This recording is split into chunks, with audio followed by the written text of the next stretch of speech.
Assalamualaikum warahmatullahi wabarakatuh. Selamat malam dan salam sejahtera untuk kita semua. Salam Om Swastiastu, Namo Buddhaya, salam kebajikan.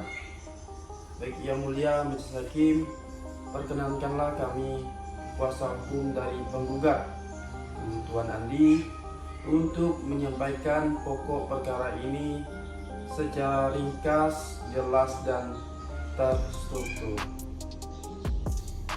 Bahwa pada tanggal 15 Januari 2023 penggugat dan tergugat telah menandatangani perjanjian jual beli tanah seluas 1000 meter persegi berlokasi di Kecamatan Cisarua, Kabupaten Bogor.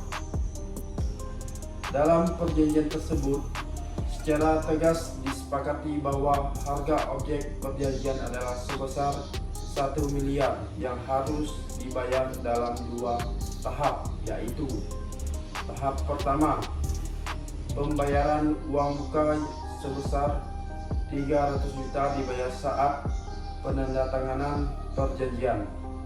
Yang kedua, pelunasan sebesar 700 juta yang wajib dibayarkan paling lambat 3 bulan sejak tanggal perjanjian, yakni sekitar 15 April 2023. Bahwa perjanjian tersebut dibuat dalam keadaan sadar, sukarela, dan memenuhi seluruh unsur sahnya perjanjian sebagaimana dimaksud pasal 1320 KUHP Perdata.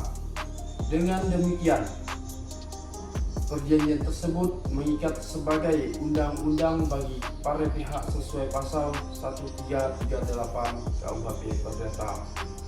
Namun, hingga lewat 6 bulan setelah perjanjian, tergugat tidak melaksanakan kewajibannya untuk melakukan pelunasan sebagaimana telah dijanjikan. Bahkan setelah penggugat secara patut mengirimkan 2 kali surat teguran atau somasi, tergugat tetap tidak menunjukkan itikat baik maupun kemampuan untuk melunasi kewajibannya. Tergugat hanya memberikan alasan bahwa ia belum memperoleh pinjaman dari bank. Yang Mulia Majelis Hakim, patut kami tegaskan bahwa ketidakmampuan finansial bukan merupakan alasan pemaaf dalam hukum perdata dan tidak dapat dianggap sebagai keadaan memaksa.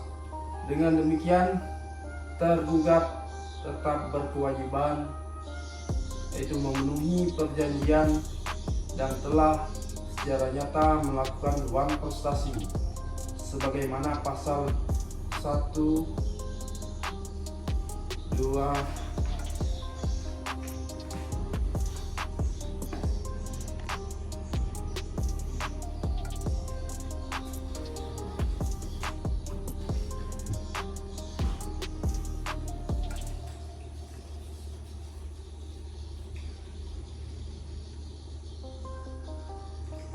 tergugat hanya memberi alasan bahwa ia belum memperoleh pinjaman dari bank. Yang Mulia Majelis Hakim, patut kami tegaskan bahwa ketidakmampuan finansial bukan merupakan alasan pemaaf dalam hukum perdata dan tidak dapat dianggap sebagai keadaan memaksa.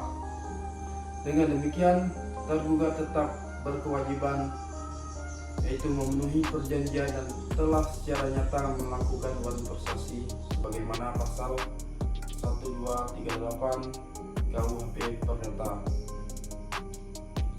Akibat dari kelalaian tergugat tersebut, penggugat mengalami kerugian karena objek tanah tidak dapat dialihkan kepada pihak lain selama masa tunggu sehingga menghilangkan kesempatan ekonomi bagi penggugat sekaligus menimbulkan biaya-biaya tambahan. Jadi saya mendapatkan kesimpulan di dalam perkara ini, Yang pertama, tergugat telah terbukti melakukan wan prestasi karena tidak melaksanakan kewajibannya melunasi harga jual beli sesuai waktu yang telah diperjanjikan meskipun telah diberikan 2 kali somasi. Yang kedua, alasan tergugat mengenai belum diperolehnya pinjaman bank tidak dapat dijadikan dasar pembenar maupun pemaaf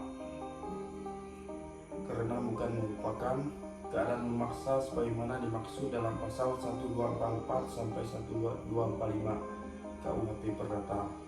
Yang ketiga, perjanjian jual beli antara penggugat dan tergugat sah dan mengikat menurut pasal 1320 dan pasal 1338 KUHP Perdata sehingga tergugat wajib memenuhi prestasinya.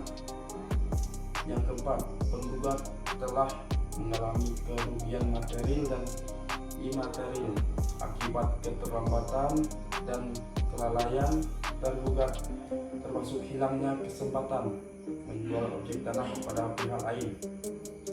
Oleh karena itu, penggugat memohon kepada Yang Mulia Majelis Hakim agar yang pertama menyatakan tergugat uang prestasi, yang kedua menghukum tergugat agar membayar kerugian kepada penggugat, yang ketiga mengabulkan pembatalan perjanjian atau memerintahkan tergugat melaksanakan perjanjian berikut ganti rugi sesuai yang dimohonkan dalam petitum. Kemudian serta menghukum tergugat membayar biaya perkara. Dengan demikian, berdasarkan fakta hukum, alat bukti, ketentuan KUHP Perdata serta asas fakta sunt servanda, posisi hukum penggugat sangatlah kuat. Tergugat telah secara nyata melanggar kewajibannya sehingga permohonan penggugat patut dikabulkan seluruhnya. Jadi cukup sekian yang bisa saya sampaikan. Mohon izin Yang Mulia Majelis Hakim. Terima kasih atas perhatiannya. Selamat malam dan salam sejahtera untuk kita semua.